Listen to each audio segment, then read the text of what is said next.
We're going to talk about that on today's special Locked On Astros podcast.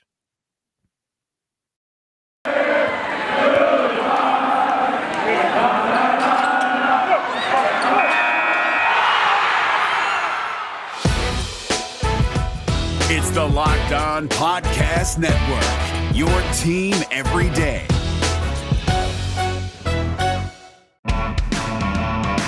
Hello and welcome to Locked On Astros, your daily Astros podcast. Here are your hosts, Eric the Man Heisman and Brett H-Town Wheelhouse Chansey.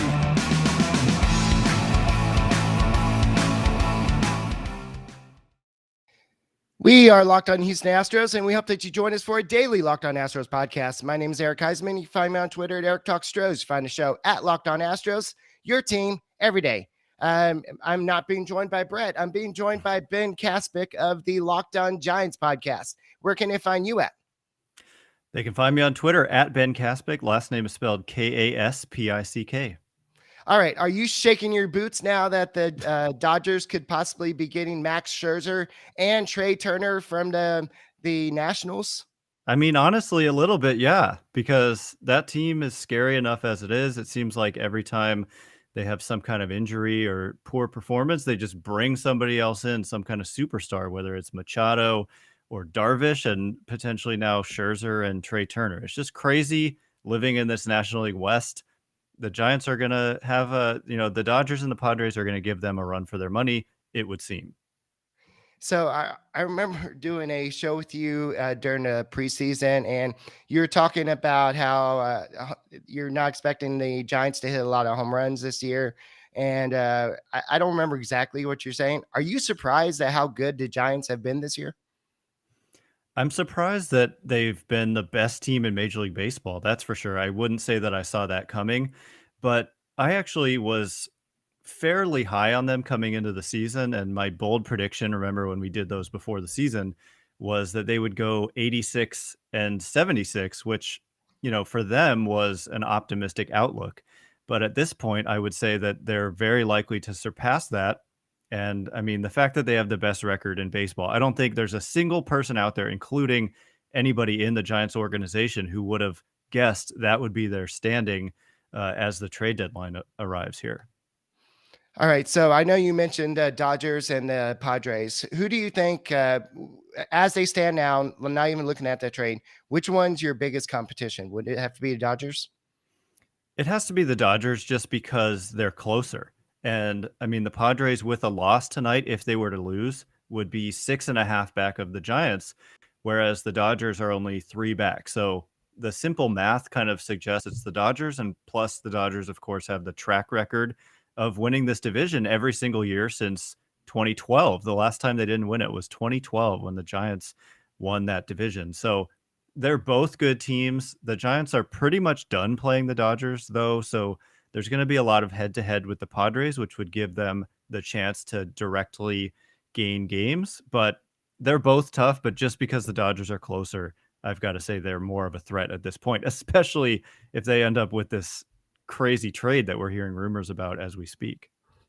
Yeah, I know there's nothing been confirmed, but according to several sources, the Dodgers, especially after the Padres, were working hard to get Max Scherzer. The Dodgers said, we're going to go out there and get Danny Duffy, and we're going to go out there and try to go get Max Scherzer and Trey Turner from the Nationals. And that's crazy. They're going to have to give up a lot of prospects to get that deal done, because those are two superstars right there. And that's gonna be a big that's gonna tilt the maybe the tide a little bit in the NL West. But I know the Giants have been playing pretty good baseball this year, so the Padres, they may have to go out and make a deal. I know Darvish has been struggling a little bit, not quite the ace recently, but Padres, outside of Fernando Tatis Jr., they don't really have the lineup that the Giants and the Dodgers have. But what's been your biggest surprise so far for the Giants? Oh gosh, the biggest surprise would probably be the strength of the pitching. I thought that there were some uncertainties in the starting rotation. There was always a lot of upside in this rotation, but there was a lot of unknowns and they've basically hit on pretty much every single one of those unknowns, and it's come out good for the San Francisco Giants. Like Kevin Gosman has repeated or exceeded what he was able to do last year when he had kind of a quiet breakout with the Giants. Anthony DeSclafani signs, and we knew that he could be good, and he has been good. Besides struggling against the Dodgers, he's been awful against the Dodgers in like 3 different starts, but dominant against everybody else. And then in the bullpen, they've also been rock solid after actually a really shaky start. So the pitching has just kind of carried the way, but the Giants quietly had a good offense in 2020, and that's carried over as well. So, another thing now that I think about it would be the defense. The defense was a little bit of a struggle in 2020, but in 2021, they've actually been fabulous defensively. So it's hard to point to anything that's been bad about the Giants this year, and that explains why, of course, they have the best record in the game right now. Right. And so I was looking at the numbers, and the Astros and Giants compare pretty well. I would say that the Giants pitching staff is a little bit better, but the Astros offense, outside of the home runs, the Giants have hit quite a few more homers. But the Astros have outscored the Giants 562 to 491. That's including today's game. The Giants have hit 151 home runs to the Astros 133. That's where I stopped looking at today's game. Stolen base wise, Astros have 39, Giants have 42. Batting average wise, Astros have 260 or batting 267, Giants 242. OPS is where I'm going to focus on the most. Is the Astros are at 780, the Giants are at 758, and the big thing is the Astros are striking out at 771. The Giants are at 943. So the Astros are definitely have the fewest strikeouts in the league, where the Giants are not at the top, but they're striking out a lot. So the Astros are pretty outside of the home runs. The offense is compares pretty decently, but the Giants pitchers, especially the bullpen, is what kind of sets the Giants apart. And it seems like the starters, the Astros have more quality starts by 1. And a lot more strikeouts. I was surprised about that. The Astros pitchers have 932 strikeouts compared to Giants 878. But overall ERA, the Giants have a 334 compared to the Astros 369. Just quick comparison of 2 teams. One thing I'll say about that, and I always point this out, is that some of the numbers are skewed a little bit because the Giants, of course, have a pitcher in the lineup. So, like when you talk about OPS, I think if we were to remove pitchers from the equation and strikeout rate too, the Giants pitchers strike out like 60% of the time. It's not that many at bats that they take, but it does make a little bit of a dent. But I mean, the Astros have just been a great offensive team, pretty much any number I look at. And it's remarkable that they do it while striking out so not often. They do not strike out at all. And yet they score a ton of runs. So that's interesting that they do it without really hitting a ton of homers. I mean, I guess they hit some, a lot, but not as many as the Giants. Giants are very quote unquote home run reliant. They hit a lot of them. Some people call that a bad thing, but I would never say that a home run is a bad thing. They just hit a lot of them. But the strikeout numbers are interesting, and we'll see. The Giants, like you said, the pitchers don't get a ton of strikeouts. And if the Astros don't strike out a lot, there's going to be a lot of balls in play. So maybe the defense that has been so good for the Giants comes into play. We'll see. It's kind of a heavyweight matchup. I think it's a super compelling matchup, one of the most compelling of the entire season on the baseball calendar, in my opinion. Yeah, it's probably going to be lost in a whole, especially if this trade goes through. It's going to be lost in the whole big trade if the Dodgers get Max Scherzer and Trey Turner, because that's all everybody's going to be talking about. But you know what? Astros fans are sure they're betting that they're glad that Johnny Cueto pitched today, because he's always got the Astros numbers. And if you want the best numbers when you bet, go to Bet Online. It's the fast and easiest way to bet on all your sports action. Baseball season is in full swing, and you can track all your action at Bet Online. Get all the latest news, odds, and info for your sporting news, including MLB, NBA, and NHL, and all your UFC and MMA action. Before the next pitch, head over to Bet Online on your laptop or mobile device and check out all the great sporting news, sign up bonuses, and contest information. Will Max Scherzer land? I'm sure they've got some odds on that. Don't sit on the sidelines anymore. This is your chance to get in game and as teams prep for their runs for the playoffs. Head to your website or mobile device and sign up today and receive your 50% welcome bonus on your first deposit. Bet online, your sportsbook experts. Promo code Locked On. And while you're making those bets, don't forget about Built Bar. Built Bar has 9 delicious flavors. If you don't know the flavors, they're coconut, coconut almond, cherry, raspberry, mint brownie, peanut butter brownie, double chocolate strawberry. So there's some flavor for everybody.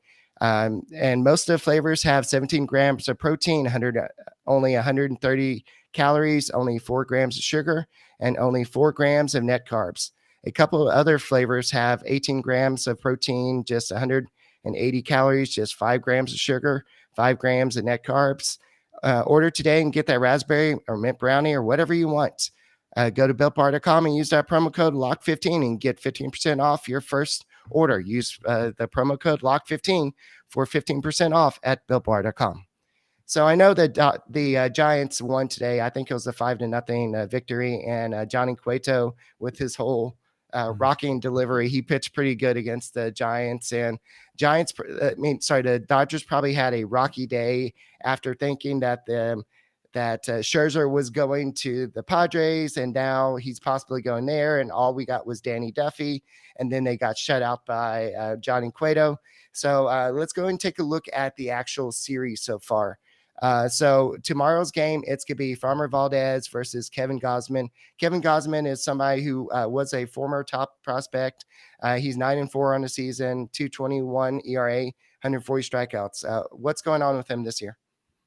He's just been phenomenal. And his last couple of starts have actually not been good. And basically they're the only 2 starts he's had all season that were not good. So the Astros could be getting him at a good time. He just features a devastating 2-pitch mix of a fastball and a splitter. He also throws a changeup that's kind of indistinguishable from the splitter, but he does call them, distinct pitches. But when he's right, those pitches are almost impossible to hit, especially the splitter. He just gets guys to chase below the zone all the time with that pitch, seemingly at will. He can just throw it. Actually, before the last couple starts, that pitch had a 50% whiff rate. So half the time when batters swing at the splitter, they don't even make contact.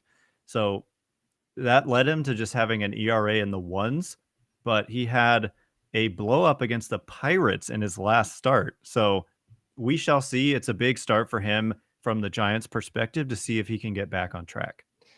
With Valdez, he's been struggling with the wildness a lot recently, and he's kind of struggled with that. I think last game he walked like 6 or 7 batters, and he's been struggling with that, but he's been keeping himself in the game, and that's something he struggles in the first couple of innings and finds a way to stay in the game. So this will be an interesting matchup, and I love the ballpark y'all have over there, by the way. I love Minute Maid Park, but of the road ballparks, I love Oracle Field, right? Oracle Park. Yeah, I love that ballpark, especially with McCovey Cove back there. So what do you think about that? I think this is going to be Astros 3-2 victory. For Friday's game? Yeah. Well, I hope not, because I'm going to be there. So I hope that, if I had to predict a score, Framber Valdez, he's having a pretty good season outside of the wildness, right? Yes. Yeah, so probably tight, low scoring. I don't know. 3-2 sounds like a decent score one way or the other for this game. But if Kevin Gausman is off his game, the Astros are capable of putting up a ton of runs. So I don't know. It's hard for me to say. The over-under, I would go low, on these 2 pitchers. Okay. All right. And what's going on with Buster Posey? I saw something about him maybe being in the lineup. Yeah, so he got hit in the forehead by a foul tip the other night, not today, but the night before. And he came out of the game with dizziness. He didn't come out right away. He stayed in, but then later came out. And then he was not in the lineup today, but they're saying he does not have a concussion, which was the fear. I see the message there. Sell your tickets. Well, I'm just going to enjoy the game no matter what. So But anyway, thankfully for the Giants, he did not have a concussion, so it would seem, and that he may be able to play tomorrow. All right. So in game 2 on Saturday, it's going to be old faithful and Zach Greinke. He's 10-3 with a 3.48 ERA, with 93 strikeouts. Alex Wood is 9-3 with a 3.65 ERA with 102 strikeouts. Looking at those numbers, just they pretty much compare a little bit pretty well. I know Alex Wood is a lefty. What's going on, Alex Wood, this year? He's been either really good or really bad. And he had this one stretch, I think it was in June. It may have been earlier this month, but I think it was in June where he just really struggled. But besides that, he's been pretty darn consistent for the Giants and gives them a good chance to win every time out. So these are a couple of veteran pitchers who have been around a long time. They don't necessarily get a ton of strikeouts. Alex Wood has a really good slider. I'm very familiar with Greinke. The Giants fans are very familiar with Greinke from his time with the Dodgers and with the D-backs. So familiar foe who's been out of the division for a couple years now, but he'll be back on Saturday. Okay. Greinke's been pretty good recently. He went through a little rough stretch earlier in the season, but he seems to bounce back, and he consistently gives you 5 to 6 innings. So I see this being a pretty decent game, and there's a lot of hitters, I guess, with Greinke coming from the AL West that faced him a lot, like Brandon Crawford and Buster Posey, of course. Yeah. So Buster Posey has a career 208 batting average and 24 at bats, and Brandon Crawford 172. So nobody's hit a home run against him. So we'll see what happens. So this could be a pick'em game. I think this could be a little bit higher scoring game, maybe 5-4 type of game. But we'll have to see how this all plays out. Yeah, and something that comes to mind is the Astros generally are a little more on the right-handed side. Is that correct? I'm thinking of Correa. Yeah, but we also have Alvarez and Tucker as well. So, but I heard they mentioned on the Giants broadcast that Dusty Baker, who, by the way, that's a connection with the Giants too, said that Yordan Alvarez is not going to start. Is that correct, or have you heard anything about that? That's right. Yeah, because I forgot about Michael Brantley too, but Michael Brantley is going to be starting left field. Yeah, because so Brantley will be primarily the left fielder, and then Alvarez will be the kind of the first guy off the bench. Yes, because he is a DH, and yes, he can play left field, but that is he normally does it when Framber Valdez pitches, but I think with a field like over there, I don't know if they're going to do it. I think he's already said that Brantley's going to play all 3 games in left field. Yeah, so with Alex Wood on the mound and some dangerous righties in there, no Yordan Alvarez probably. I mean, you're saying definitely not, but yes, it's going to be a dangerous matchup for the Giants with the dangerous righties that the Astros have. But with the pitcher up, Alvarez will come up with bases loaded and. Well, the Giants are a big pinch hitting team too. They don't have Yordan Alvarez sitting on the bench, and that guy's amazing. But they're aggressive with pinch hitting. You're going to see, so you're going to see a different lineup with the lefty Valdez on Friday. You're going to see a completely different lineup on Saturday. They do a lot of platooning and a lot of pinch hitting. So that's how it's going to be. And what's the matchup on Sunday? That sounds like the old AJ Hinch lineups with the Astros. Yeah. They used to change every day. But on Sundays, it's going to be Luis Garcia, who is 7-5 with the 3.19 ERA with 114 strikeouts. He's there's some talk about him being in contention for Rookie of the Year in the American League versus Logan Webb, who is 4-3 with the 3.36 ERA with 70 strikeouts. I think it's a good matchup because Logan Webb is also a young pitcher who's doing really well. So it's a compelling matchup all the way around this whole series. And then on Sunday, Logan Webb, he's not a rookie, I don't think technically, but those numbers are really good. And actually, when I think about Logan Webb, without even being on this show, I sometimes think about what's his name on the Astros, sinker, not pitching in the series. Really good starter. How am I blanking on his name? Astros starter, throws a lot of sinkers. McCullers. I think about McCullers when I think about Webb. He just gets a lot of ground balls, has really good stuff, and kind of attacks the zone with all of his pitches. So it's not quite a perfect comparison, but I do think about McCullers when I think about Logan Webb. Right. Yeah. So I think this will be another good matchup. So the Astros are playing a very good team. I think they need to take the principle of not necessarily sweeping, just winning series. That's what they did versus the Mariners, and I'm sure the Giants are going to be looking at doing the same thing. Is how many games did y'all win versus the Dodgers? I wasn't really paying They took attention. 2 out of 3. Okay. And a week prior, they took 3 out of 4 in LA. So on that front, they've been great, but then they also lost a series against the Pirates at home in between. So they've been a little bit up and down lately, but they are coming off a series win over the Dodgers. Okay, what's one hitter Astros fans need to look out for this weekend? One hitter Astros fans need to look out for. Brandon Crawford. Because I think for the longest time, people kind of thought of him as a glove first player, and he was a glove first player. But this year, along with many other Giants, they're having kind of breakout seasons that are influenced by new hitting coaches. So he's overhauled his mechanics and his swing, and he's just having a phenomenal season. Like, I would encourage anyone to look at the numbers on Brandon Crawford. He just came off the injured list today, and he actually hit a double in the first inning that scored a couple runs. So he's been really great, and I would just circle him and realize he's no longer just a great defensive player.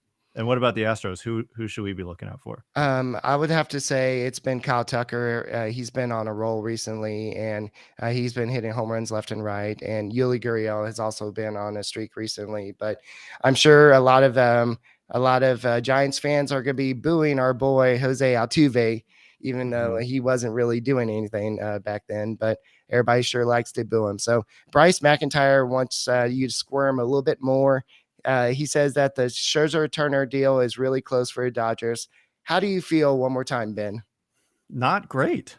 Not great at all. But the one thing I'll say is that I wouldn't be surprised at all if the Giants make some significant moves, or at least some moves themselves. But I feel the Dodgers, if they make that move, the Giants are definitely feeling that. Like, the Dodgers have owned this division for a long time, so they get the benefit of the doubt. And if they make a move like that, it's undeniable that they are putting serious pressure on the Giants. So we'll see what happens. Hope it doesn't go through, but it sounds like it might. Alrighty, so I know World Traveler said hit the like button. Everybody, guys, we have reached 1,000 subscribers on YouTube, so thank you for everybody for subscribing and listening to the Locked On Astros podcast. And yes, for everybody looking for Robert Flores, Ben is not Robert Flores. He'll be joining us in a little bit, but we wanted to do a quick with the Giants series being so big. We just wanted to do a quick little hitter with Ben Kaspick of the Locked On Giants podcast. So once again, where can you find you on Twitter, Ben? My personal account is at Ben Kaspick. You can see my name right there, Kaspick. And the show account is at LO_SFGiants. And we're getting word here. Heyman said Scherzer approves the deal. Kill me. Alrighty, so we'll see what happens. And Giants still have a great team, except for this weekend, because the Houston Astros are coming to town, and we'll be talking to Robert Flores in about 30 minutes. So make sure you tune into the Locked On Astros podcast. And thank you, Ben, for joining. And we'll talk to you later. Go Astros.